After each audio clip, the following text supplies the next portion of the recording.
Hello, hello, everyone. Welcome back to Play On. My name is Candace, I'm Rob Mackay.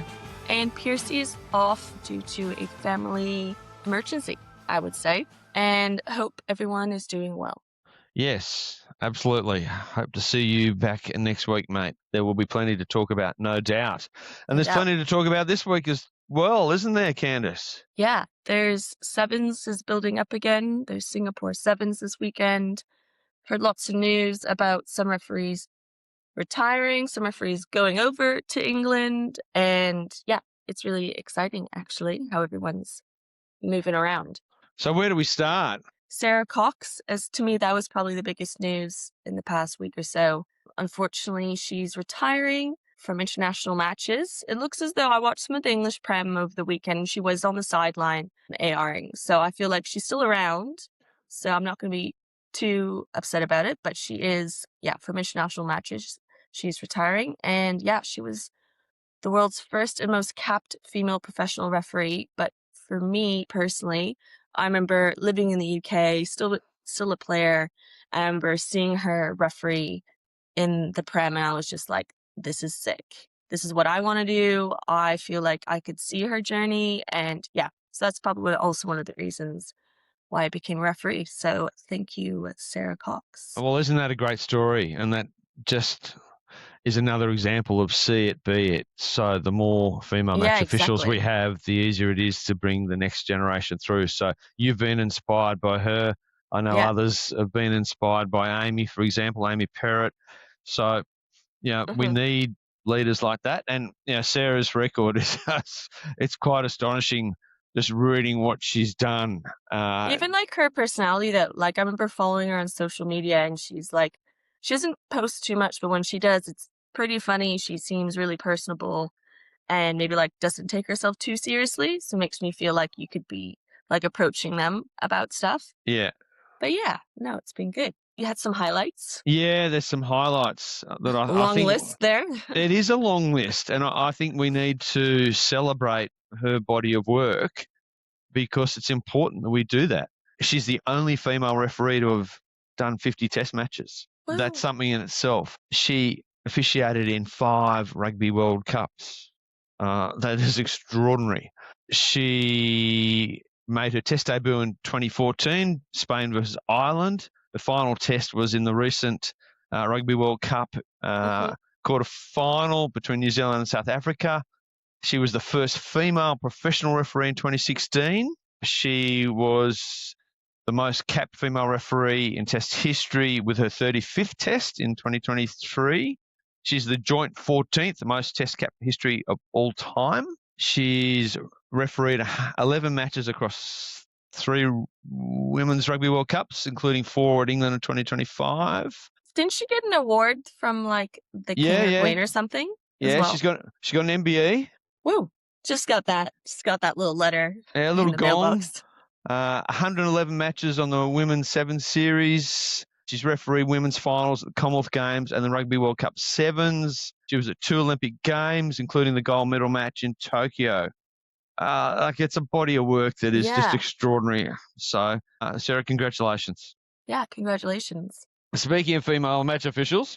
Yeah, exactly. So if you know, we might mention Keith Lewis a few times on the pod. He has his own podcast called Advantage Over.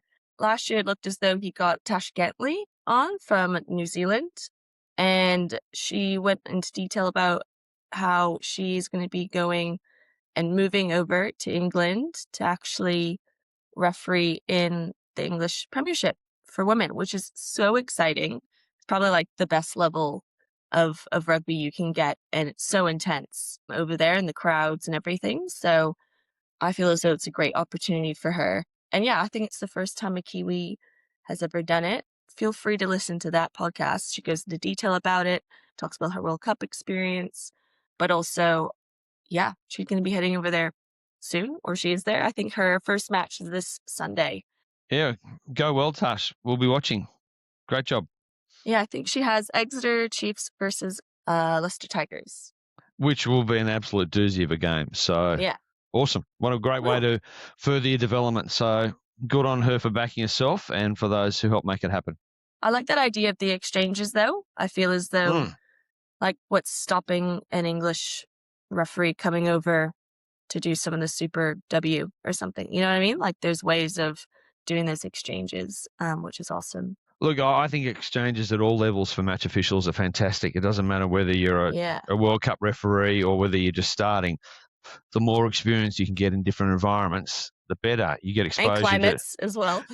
climates, different playing styles, different types of grounds.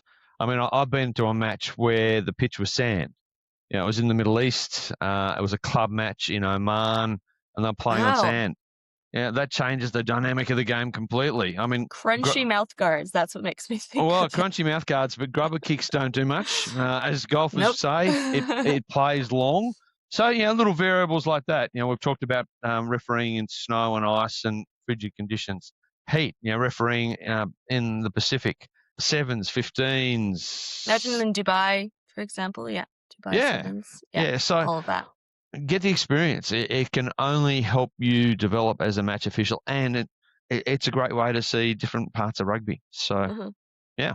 Just a reminder, I know for the women's British and Irish Lions tour is in New Zealand and it's 2027. I know people are talking about the Men's World Cup, but that's also happening the following year. If you haven't already, take a look at where the different, I guess, areas and stadiums are being held there. So yeah, just a reminder that that's on, and you can also get your tickets for both of those types of tournaments. Yeah, and that's groundbreaking, isn't it, for the women's Lions? It's the first of its type. But what a great chance for match officials as well. Mm, And it counts out a whole bunch of referees as well, because Kiwi referees can't be involved. English, Scottish, Irish, and Welsh referees can't be involved. yeah. So that limits the field. So it's going to give some other match officials a great chance to shine on the world hmm stage. So be watching that with much interest. Be interesting to hmm see how they do those appointments. So Yeah. Do those yeah. appointments. But also, it looked as though they had like a big group scenario where they brought in different players from various countries and had like big conference. They wanted to make it slightly different than the men's. They all probably grew up watching it with their parents and family, and I think they want to have their own special twist on what the British and Irish Lions look like for the women's game. So Oh, no yeah, doubt. yeah. Yeah. So it's really interesting to see how what that conference brought out and how they're going to make it different. Yeah. What do we have next on our rugby news? We have on February 21st, there's the Rose Development Conference that is in England. So that's at the St. George Park. So I'll put maybe a link on there. So it's for all female match officials in England. So there's inspirational speakers, there's good networking opportunities and development. So, and I think we're linking that Rugby Australia also have a similar course as well in February. It's Women's and Girls in Rugby Week. There we go. Yeah, there's that as well. Yeah. Absolutely. But RA also run a program for women in rugby. So that's the one that you apply for. Then you go through a leadership process, etc. So Mhm. there's a bit of that happening around the world, which is good to see. I'll put in the link, and yeah, there's plenty of time for people on the other side of the world to apply and yeah, be there. Some other news. Macron until 2029. Now, this is not a French political statement. About to say, Emmanuel, nothing to do with you. It's not about you. This is actually about the kit supplier for match officials, for global match officials. So Oh, Macron have there's a signed few on. things going on about people changing and shifting their Oh, yes, we'll come sponsors to in that. there. Okay. We'll come to that. Yes, Macron have signed on for another number of years, which is great. So it's going to cover a couple of World Cup cycles, and there's bespoke female match official kit, which I'm Way not. Yeah, look, I think that's way overdue. It's something I know we've not been very good at here, and we must do better. And we've had discussions about that. So good to see that's coming in at the top level and setting the standard. So well done. And it's 100% from recycled materials. So sending good messages, and again showing the importance of match officials. That it's part of the game and it's being celebrated. So tip of the hat to Macron and World Rugby for making that happen. Yeah, well done. Sevens. Do we have any highlights from, you guys have anything from Cape Town or We any talked feedback? previously about the halftime chat between the referee coach and the referee, and Oh, we sort of, yeah, because then that was all videoed before, and, like, yeah, you have, yeah. like, what, like, 45 seconds to, like, yeah. So we had a bit of discussion about how that was structured, and we've had feedback from those involved, and it is definitely planned in advance. So if you see the coach running on at halftime, it's not because the referee's having a shocker, which we didn't suggest. We actually suggest it probably was planned, and it is. It's very much part of the development cycle. They don't do it for every game, but they do it for Mhm, some, and it's set out in advance so they know that someone's coming on. So the referee, as part of preparation, will know in that 2-minute window, you've got time mhm, to adjust, get ready, have the discussion, and then get back into the second half. So mhm. let's see how that goes in Singapore. I think it's a great initiative. We're trying something different. Yeah, exactly. We'll be looking more on maybe the full live matches, you'll be able to see it. Sometimes with highlight stuff, you might not always get to see those interactions, so, Yeah, yeah, it'd be correct. nice. Yeah, yeah. So, and there'll be lots of chance for that this weekend if you just watch the live feed. They can't edit that out. So, yes, we will see that happen. So, I imagine it'll be Crazy Bear or one of his colleagues coming on to chat with the Mhm. MOs. So, Yeah, yeah, yeah, nice. looking forward to it. And what's this last one? Is So, this there was a gathering in Sydney not so long ago. It was, I saw Gatho. I was like, "What?" yeah, Gatho, you know. It's you Australians just shortening everything and adding. Look, if it's a long word, we shorten it. If it's a short word, we lengthen it. It's just the way it It's works, just the way it okay? works. That's right. And if it's a long word that we've shortened, and then we might lengthen it a little bit more to get the sweet spot. So yes, it was a gathering of the clan in Sydney, Mhm, and it's all about alignment for the super season. So brought in all those involved, both on the field and off the field. They were in at RA, just talking about what they want to see. So essentially, a shape of the game type piece of work. So a lot of familiar faces mhm. and some new ones. So Oh, exciting. when the super season starts, see if you can work out who the newbies are and what their roles are and where they've come from. So we'll hear more about that shortly. But yeah, super excited. See what I did there? Super Super excited excited. for this cohort. Super duper And excited. we're only a couple of weeks from the actual season proper Yeah, kicking 'cause off. isn't there like a preseason matches or something? That's what I call them. This weekend? Preseason actually started last weekend. Oh, okay. I Yeah. feel So the like there is Reds. drama at one of the Warsaw things as well, and I was like, I know that's, like, a player thing, but, like, as a referee, I always get interested in stuff like this because I was like, "Imagine if that was in a real game." I'm like, "That is definitely." Oh, yeah, that was What's his name? Milo? Miles Amatisero Yeah, there we and go. Angus Scott Young, who's only just arrived, and Welcome to the club they were getting acquainted, and of course, Angus's old man stepped in. during a friendly Yeah, players, match. and yeah, Angus's old man Sam, not known for being backward and coming forward, threw some fuel on the fire as well. So Miles has been suspended for a couple of games. There's a couple of schools of thought on how that all unravelled. Yeah, it broke his eye socket or fractured his eye socket. Yeah, yeah, it's apparently they've kissed and made up, but yeah, a lot of Really? former players are going, look, this stuff used to happen all the time. There's nothing new in this. It just happens to be that we now have video of it. Others are going, oh, this is unacceptable. It's not a good look. So, yeah, the reality is probably somewhere in between. It will make for an interesting first match, Mm. particularly if. Sometimes you don't mean to, like, I've by mistake broke a girl's ankle during training doing stuff one time, but, like, I've never, like, hit someone in fury, so I don't know. Everything's an accident. Well, he went back for his hat. I mean, they had a couple of whacks, and then they separated them, and Angus went back and gave some lip, and Miles went bang bang again. So there was certainly plenty of heat in it. There's no doubt about that. So I'm not sure if they'll be on each other's Christmas cards list, but as someone in motorsport says, you don't have to love everyone around you, but you just got to be able to work together for a common goal. So Yeah, let's see how that there you go. unravels during the season or not. Or not. But yes, so interesting way to end And getting excited.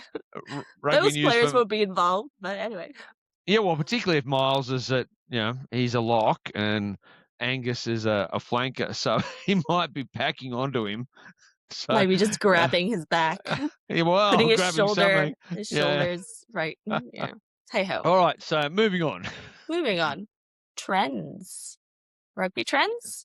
Yeah, this is just a little trend I've noticed, Candace, and it's not a consistent trend, but it's certainly there.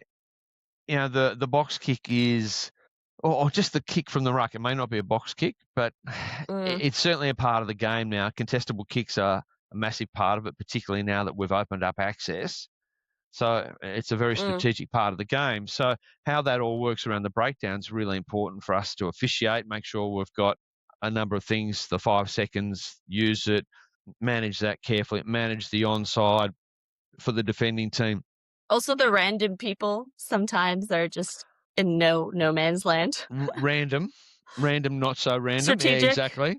Yeah. So I'm just going to put like our tallest player right here. Well, yeah, there's nothing random about that, but it's more the players at the back of the breakdown, how long they take to roll away, how east-west they go. So they're always pushing the boundaries because they want to slow down the speed of the ball. And the referee doesn't want to blow a penalty. They want to keep the game flowing. So you've got that whole shade of grey around that in just that part of it. And then you've got the pillars. And they want to come through, so they've got to be at last feet. The 9 can't balk, and the old head fakie. That's been cracked down, which is great.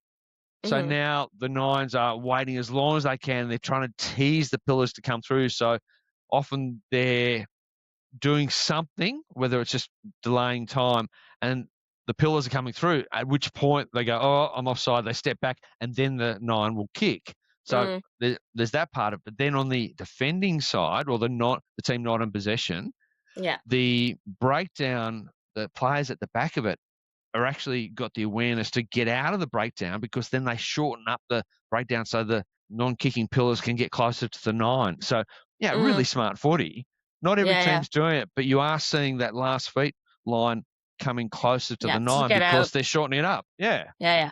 Because then, their line's different. You even see, oh no, I felt as though when I was watching some of the English Prem, the referees were calling use it.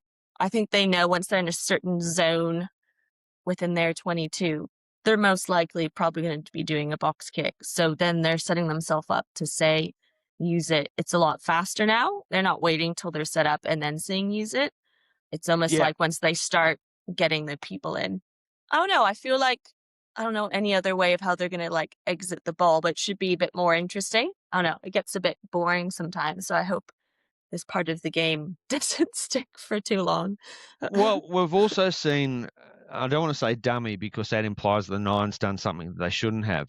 I'll call it the faux box kick set up, and then the 9 has a heads up look and goes, well, they're all expecting a kick. There's a big gap on the blind side, and they go to kick and then run.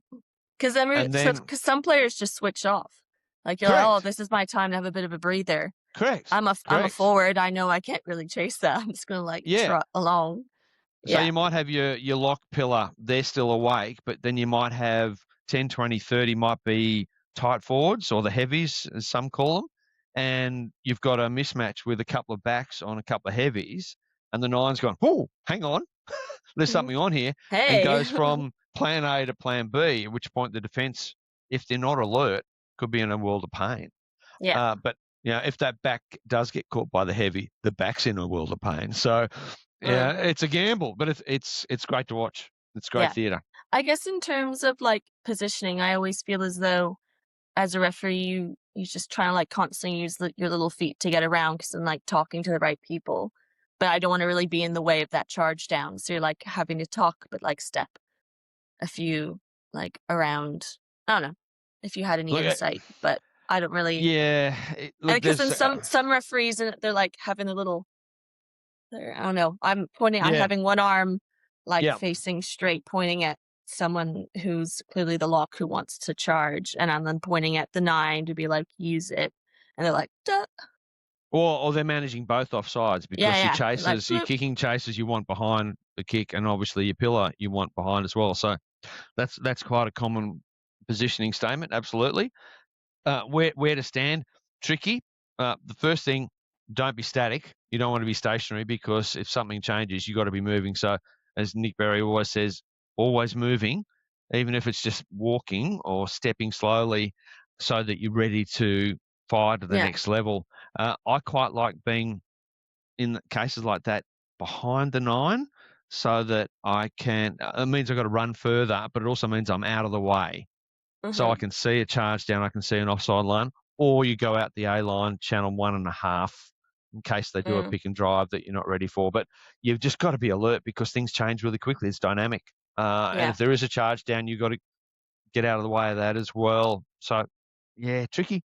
Be alert. The world needs more alerts. Yeah. Always alert. Other rugby news. Oh, look, there's a few things we've got to tick off here, and we're going to start with our what's in a name section. So, and we're going to start with Wilso Watch.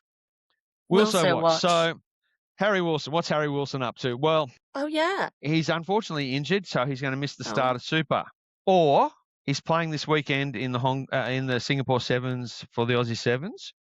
Or he's coming off the bench for Saris against Newcastle Red Bulls. So, will the real Harry Wilson please stand up? Is it like in the Tom Cruise, like mask comes off or something? Someone else has been playing him this entire time. Yeah, so Harry Wilson, there's a few of them around. It can be confusing. As I've said before, the one playing sevens, just make him captain. Keep it really easy. Who's captain of the men's Australian? Just keep it all the same. Yeah. All right, so that's the first what's in a name. The second what's in a name, Robinson, razor cut. So Scott Robinson's gone. Mark Robinson's been appointed, and Brett Robinson's on the way. So it's all happening there. So razor cut. So Scott Robinson no longer the All Blacks coach. Yeah. Didn't I see him on a field somewhere with? Anyway, there's always rumors of where they're going to go to next. Well, yeah, a lot of the rumors were around Joe Schmidt, for example, and talking to Joe at the World Cup draw, and I'll quote, "I'm not looking to be involved at all," unquote, in the World Cup in 2027. So, and he's that makes it super clear. Yeah, no, he's subsequently come out and said he's not going to coach against the Wallabies, which is wonderful. So, a bit happening in New Zealand rugby because Mark Robinson, who's been appointed by World Rugby, is the head of rugby. He's their ex-CEO. New Zealand rugby haven't actually filled that role. So the board got rid of Razor. Yeah. New Zealand rugby also have a number of other vacancies. So at the moment, it's probably fair to say New Zealand rugby is making Australian rugby look well administered. So is that saying something? Yeah, and just because we don't have enough Robinsons, obviously the chair of World Rugby is our very own Brett Robinson. So, and he'll be here next week for the Rugby World Cup match schedule announcement, which is on Tuesday. So, and once again, that's just around the corner from me. So I'm going to pop in and see that. So that's very exciting.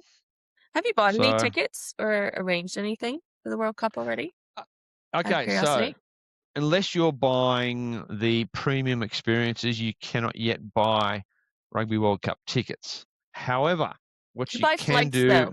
I heard some people are buying flights already. Oh, yeah. To make sure they get to the right locations or whatever.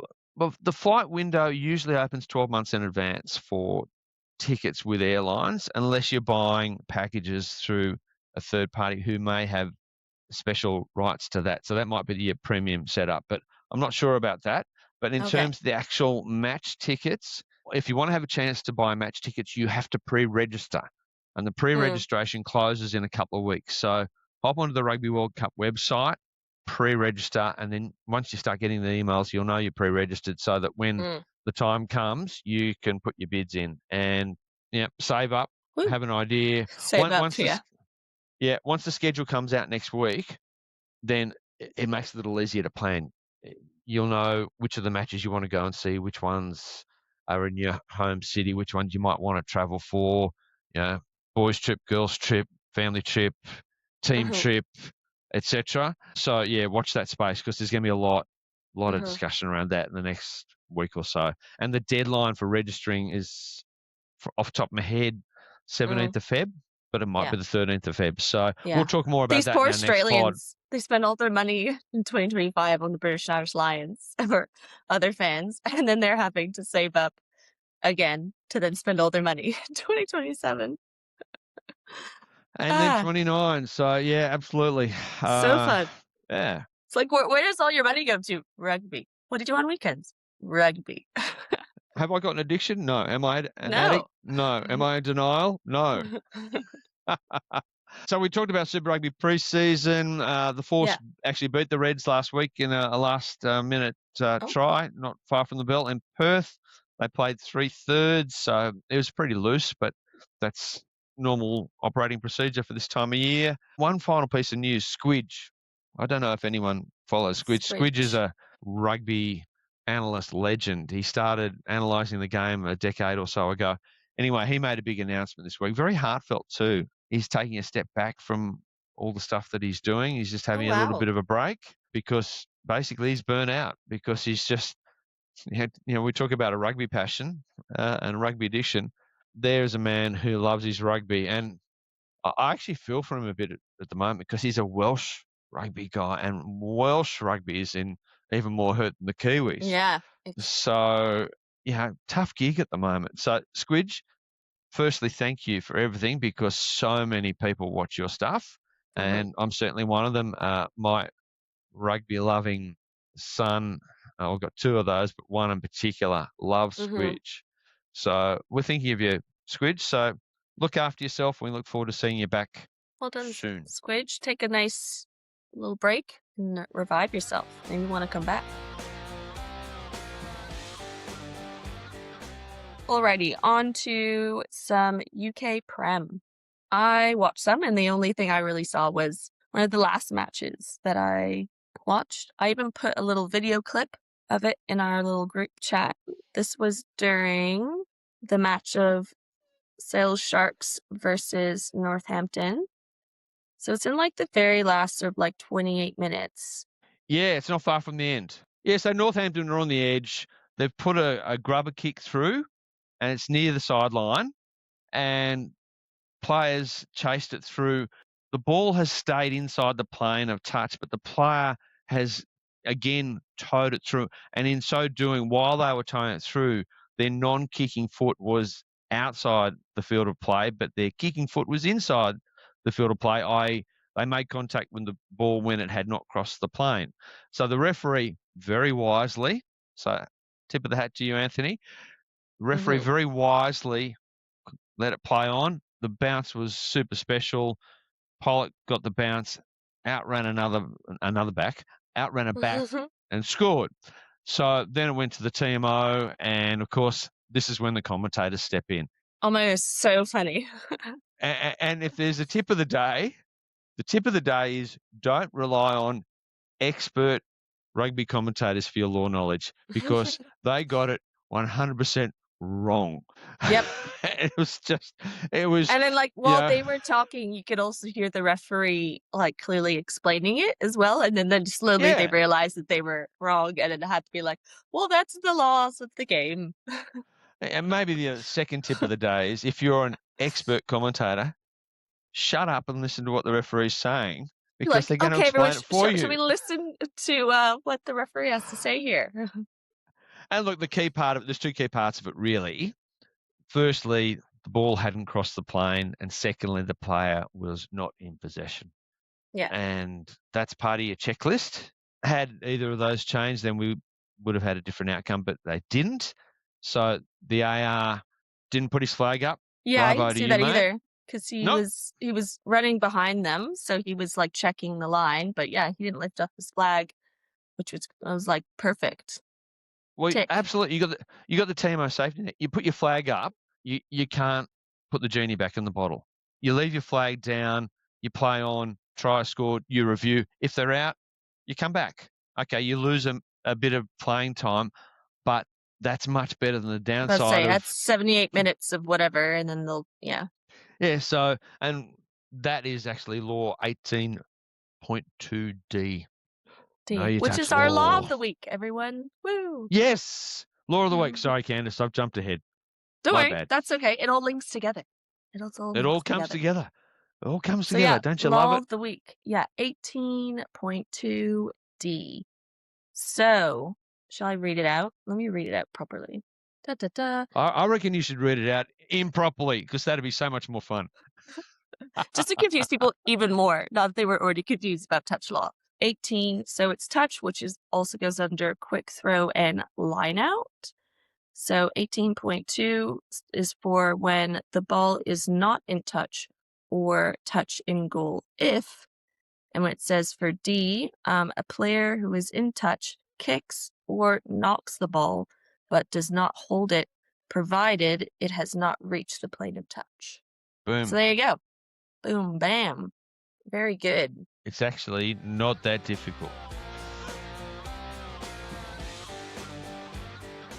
I have chosen a golden whistle before we move on to any appointments. I chose a golden whistle as Tarsh Ganley because of her move to the UK. And I think it's the first time a Kiwi has done it. I think there's lots of experience in the past from her being involved in the World Cup. I swear she's done Six Nations. And then she's also been involved here in Sydney with a few test matches. And yeah, so congrats to her. Totally agree. A very worthy recipient. Well done, Tarsh. So moving on to like a captain chat one, everyone. So with this one in particular is from an older match back from the URC. So it's all comes back to like what the values are for rugby. And it also feels great to do that as a referee because it makes them feel so tiny after they've met this big experience maybe in the game. They might have been fighting or anything. So Andre, he said, 2 skippers come here. It's a penalty against 6 red for a croc roll. There is 3 late hits after this pass. That's not the way. This is really good game of rugby. 2 big guys, 2 teams. Can we come back to the values and have a good game of rugby? Speak to your teams, which sort of ends the conversation, plain and simple. But yeah, I sort of love that. So remind them of the values of the game that we play. Well, and what I liked about this is lots to like about this. Firstly, he was incredibly calm. Yes. And he took his time. He moved the players away. So he created some space. And he was not at all escalated in his delivery. He was quite the opposite. So the time, the space, the calmness, that all had an effect on just taking the heat out of it. And kudos to the guy. He's doing it in a language other than his native language. Yeah, so exactly. It's a very impressive Italian? piece of work. Yeah. Well, there you go. So yeah, great piece of work. Yeah, it's an example of how to do it, how you take heat out of situations. So good job. Yay. Well, that's all we have for you guys this week. To wrap it up there, I'm looking forward to watching the Sevens this weekend. And stay cool, guys. I've heard it's really hot around certain areas of New South Wales. And if you watch the Australian Open as well, I think that's coming to a close. So Menindee earlier this week, the thermometer outside the public school had 56 degrees Celsius on it. Just have a think about that for a minute. Stay cool. Look after your pets and old people. Yeah, absolutely. Take care. Piercy, you could have contributed a bit more today. Come on. Could have. Yeah. Maybe do a voice recording next time and we'll put it over to the speaker. I've had to be consistently bad. All by myself. I need my buddy. Come back soon, mate. See you later, guys.